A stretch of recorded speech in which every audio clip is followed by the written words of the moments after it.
The first update we have today is on Teresa-Gorgas and a relationship with her brother Joe Gorga and sister-in-law Melissa Gorga. So there's been a lot of chatter recently, right?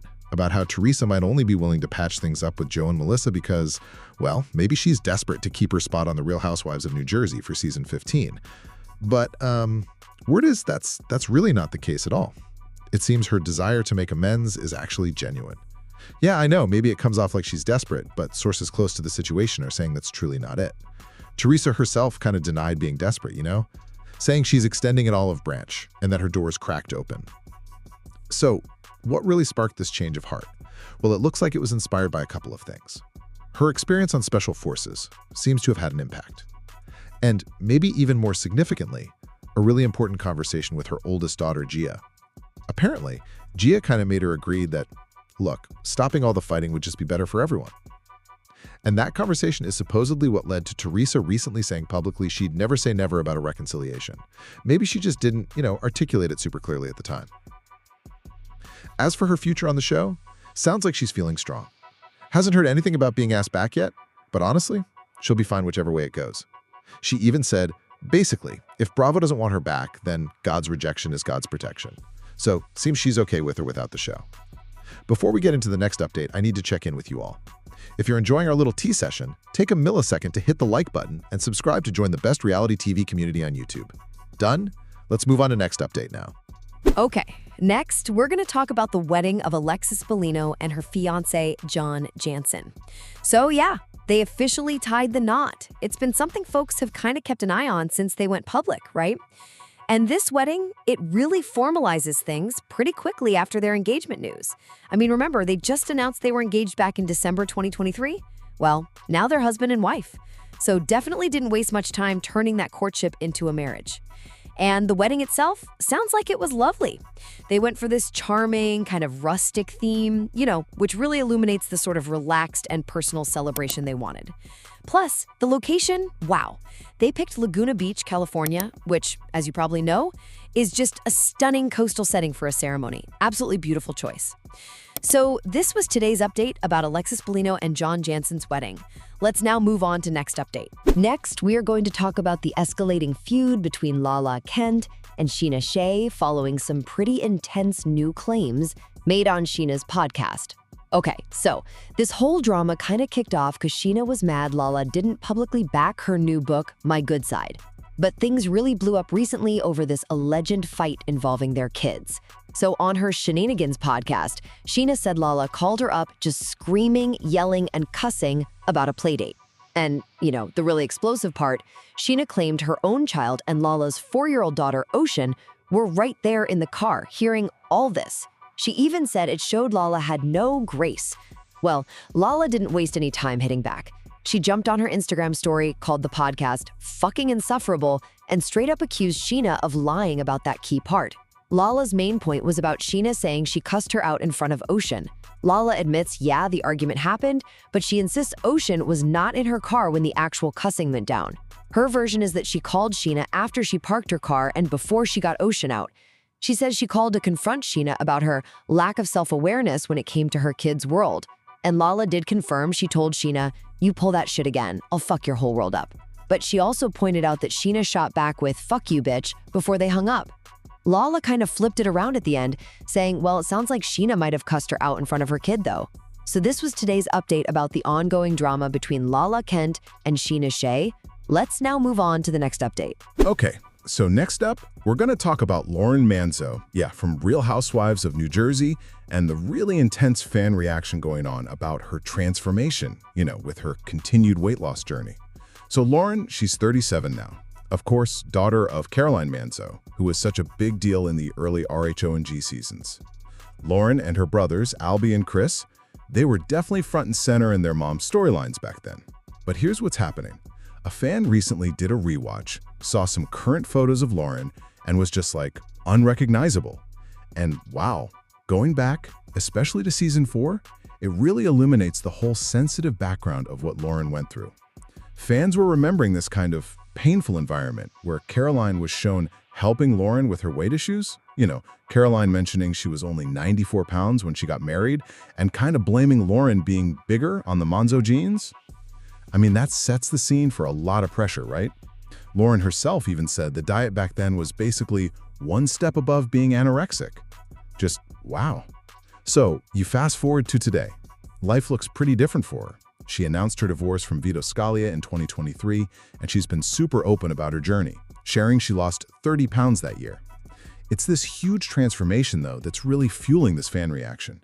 People agree she's beautiful, always has been, but they're saying the change is so dramatic they genuinely couldn't recognize her in recent pics, maybe just spotting that familiar dimple.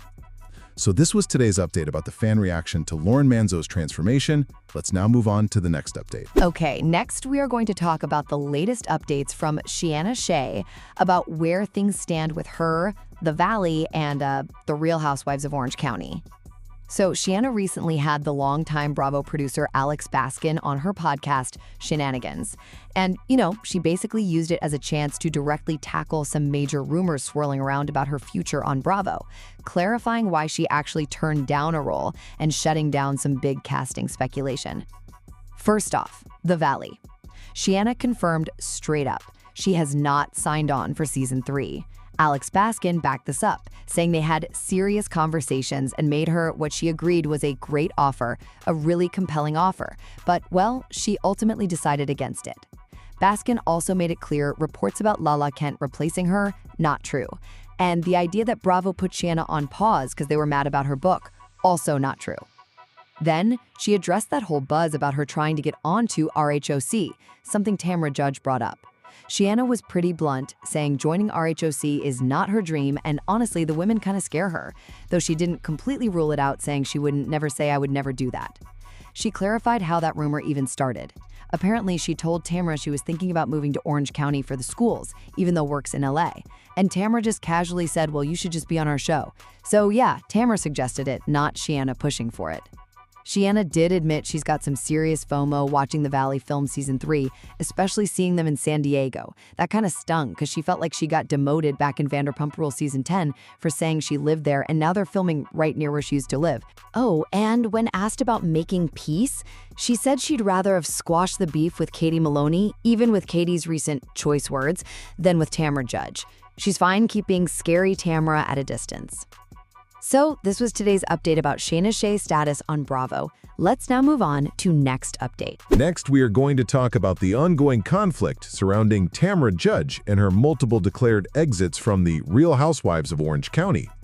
So Tamra Judge, recently declared she was absolutely done with the show. Again, after a pretty intense argument with her castmates. And, well, this caused some serious frustration, because apparently this isn't the first time she's done this. Heather Dubrow and Shannon Beador immediately jumped in, saying this was like Tamra's third time threatening to quit this season alone. Heather even recalled specific instances Tamra quitting in New Orleans, at that cake party, and during the tactical event.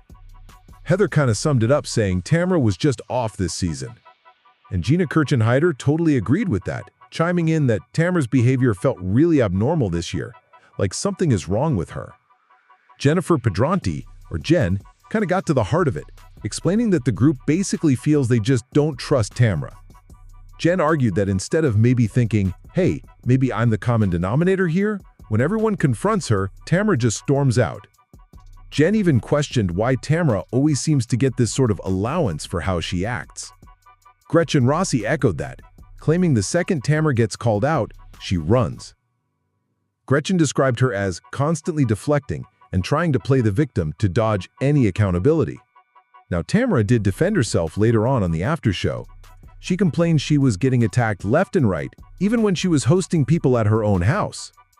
She feels like she gets blamed for everything and basically can't win, no matter if she yells or shows emotion. So this was today's update about the RHOC cast drama involving Tamra Judge. Let's now move on to the next update. Okay. Next up, let's talk about Julie Chen Moonves.